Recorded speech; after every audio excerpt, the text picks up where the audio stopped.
So hello everyone, welcome back to my channel Poovi Aman. और आज मैं आपके साथ शेयर करने वाली हूँ कि प्रेगनेंसी में कैसे सोना उठना बैठना चाहिए, क्योंकि ये जानना भी बहुत ज़रूरी होता है और लोगों के मन में बहुत सारी क्वेरीज होते हैं ये कि प्रेगनेंसी में कैसे सोना उठना बैठना चाहिए। क्योंकि आपका बॉडी पोस्चर अगर सही है तो ये आपको भी कंफर्टेबल फील कराता है और अंदर बेबी को भी बहुत कंफर्टेबल फील कराता है।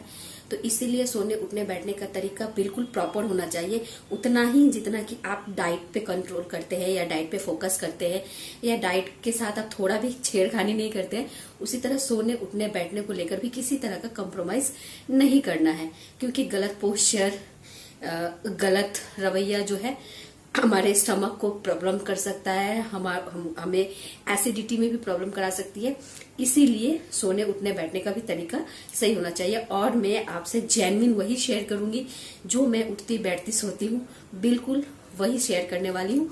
तो चलो वीडियो को बिना देर किए स्टार्ट करते हैं। और हाँ, उससे पहले चैनल पे जो भी नए हैं चैनल को like, comment, share and subscribe जरूर करें। ओके, तो चलो वीडियो स्टार्ट करते हैं। यहाँ पे मैं आपको लेटने का पोस्चर बताने वाली हूँ कि सोते कैसे हैं। तो पहले तो आप बेड पे कंफर्टेबली बैठें, फिर अपने एक पैर को ऊपर रखें, फिर दूसरे पैर को अच्छे से ऊपर बेड पे सेट कर ले। उसके बाद अपने एल्बो की सहायता से, जो केनी होता है, केनी की सहायता से आप जो है पूरा भार अपने केनी पर डाल के बेड पर लेटने के बाद आप जो है हमेशा लेफ़्ट साइड लेटने की कोशिश करें, क्योंकि लेफ़्ट पोजीशन जो होता है वो बहुत ही अच्छा होता है। लेफ़्ट साइड सोने से बेबी को जो भी मतलब ब्लड सर्कुलेशन बेबी का सही रहता है, बेबी को ब्लड सही से मिलता है एंड जो भी हम लोग खाते पीते वो बेबी को सही तरीके से प्रॉपर तरीके से मिलता रहता है। तो ऐसे हम सो सकते हैं क्या, ये बेस्ट पोजीशन होता है सोने का। देन अगर आपका स्टमक बहुत बड़ा है एंड वो कंफर्टेबल फील नहीं कराता है तो आप दोनों पैरों के बीच में तकिए को ऐसे फंसा लें। ये मेरा लास्ट मंथ है इसलिए मुझे करने में थोड़ा दिक्कत हो रहा है, वैसे भी मुझे सोने में दिक्कत होती ही है क्योंकि पेट काफ़ी बड़ा हो गया है। एंड एक पिलो ले और उसके ऊपर अपने बेली को रखें ताकि बेली को सपोर्ट मिले और इस तरह से आप आराम से कंफर्टेबली सो सकते हैं। मैं तो ऐसे ही सोती हूँ, मुझे बहुत कंफर्टेबल। मैं पीछे भी एक तकिया डाल के रखती हूँ ताकि मैं रात को जब मूव करूँ या करवट बदलूँ तो इजीली बदल सकूँ। वैसे मैं लेफ़्ट साइड में ही ज़्यादातर सोती हूँ और बहुत जब थक जाती हूँ लेफ़्ट में सोए सोए, बॉडी जब एक तरह से अकड़ जाती है, तब मैं थोड़ा देर के लिए राइट साइड हो जाती हूँ। एंड ये जो पोस्चर अभी दिखाने वाली हूँ, इस पोस्चर में कभी भी मत सोए, चाहे कितना भी आपको प्रॉब्लम हो। ये सीधे बिल्कुल भी नहीं सोना चाहिए, बिल्कुल भी नहीं। तो ऐसा होता है और आपको दूसरे करवट में बदलना है। आप धीरे धीरे बॉडी को दूसरे करवट में स्विच करें, तो ये सबसे बेस्ट तरीका होता है। और देखो यहाँ पे बहन कुछ खाने के लेके आ गई थी तो मैं उसको बोल रही थी और वो पूजा डांट रही थी कि तुम इतना जल्दी जल्दी कैसे मूव मतलब ये सब कर रही हो। तो अभी जब आपको बेड से उठना होगा तो आप आराम से अपने हाथ एल्बो के सहायता पे उठे, धीरे से बॉडी को पीछे की तरफ पुश करें और बेड के कॉर्नर पे धीरे धीरे सरकते हुए एक पोजीशन से दूसरे पोस्चर पर आए। और जब आप उठे ना तो थाई के ऊपर दोनों हाथों का भार लेके उठे। तो ये तो हो गया सोने का पोजीशन। अब हम आपको दिखाते हैं कि बेड पे बेसिकली कैसे बैठे कि आपको बेड पे मतलब कंफर्टेबल होके बैठ सके। क्योंकि हम लोग कई बार होता है कि कुर्सी पे नहीं बैठते हैं, बेड पे कोई काम रहता है, टीवी देखना हो या कुछ करना हो, तो हम बेड पे कैसे बैठें। तो पहले तो आप आराम से बैठ जाइए बेड पे, ठीक है, दोनों थाई के ऊपर हाथ रख के आराम से बैठ जाइए। देन उसके बाद तकिया को पीछे लगा लिए, आप अपने हिसाब से लगाइए, आपको मतलब जितना कंफर्टेबल होता है उतना लगाइए। इससे थाई पे हाथ रखें, धीरे से बैठे, पैरों को हाथों की सहायता से धीरे धीरे ऊपर करें। उसके बाद आराम से दोनों पैरों को फोल्ड कर ले, आलती पालती बोलते हैं ना, आलती पालती मार के आराम से इस तरह से आप लेट जाए।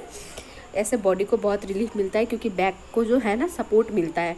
तो बैकबोन को सपोर्ट मिलना बहुत ज़रूरी होता है क्योंकि सभी कहते हैं कि हमारी रीढ़ की हड्डी से बच्चे जो है जुड़े रहते हैं, मैंने सुना है कहीं पे ऐसा। तो मैं तो अपने बैक में बिल्कुल भी प्रेशर नहीं डालती हूँ किसी भी तरह का। और यूँ इस तरह से बैठ के आप आराम से टीवी देख सकते हैं। ये बहुत ही अच्छा पोस्चर है बैठने का बेड पे।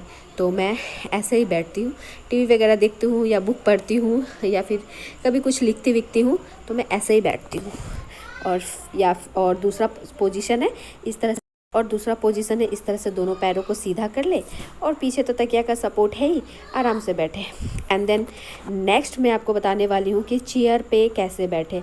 हमको तो अभी इस हालत में चेयर पे बैठना सबसे ज़्यादा अनकंफर्टेबल होता है, क्योंकि बेबी जो है ना नीचे की तरफ काफ़ी, मतलब मुझे लगता है कि वो नीचे नीचे आ रहा है। तो चेयर में भी बैठने से क्या है कि बैक के बीच में जो है कि जगह गैप हो जाती है, तो इससे बैकबोन को प्रॉब्लम होगा। बैकबोन को प्रॉब्लम होगा तो अंदर जो है कि बेबी भी अनकंफर्टेबल फील करेगा। और अच्छा फील करने के लिए या बेबी को सही पोस्चर देने के लिए मैं चेयर के ऊपर एक तकिया लगाती हूँ, उसके बाद मैं उस पर आराम से बैठती हूँ। इस तरह से मैं चेयर पे तकिया डाल देती हूँ। तकिया डालूँ या कुशन डालूँ, कुछ भी डालूँ, मैं इस तरह से डाल के दोनों हाथों को थाई के ऊपर रख के पूरा भार उस पर देते हुए आराम से बैठ जाती हूँ। और ना पैर को कभी भी आप यूँ नीचे लटका कर मत बैठे। हमेशा पैर के नीचे, अगर आपका चेयर का हाइट ज़्यादा है और पैर जो है स्पर्श नहीं कर रहा है, फर्श को टच नहीं कर रहा है, देन तो आप पैर के नीचे कोई स्टूल लगा ले। हम यहाँ पे पैर के नीचे टूल नहीं लगाए हैं क्योंकि चेयर का हाइट कम था और मैं कंफर्टेबल थी इसीलिए।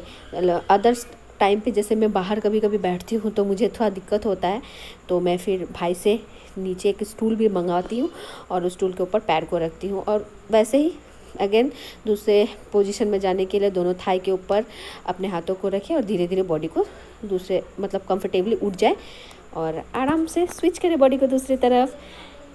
और मैं ऐसे आगे बढ़ते हुए अपने काम करने लगती हूँ।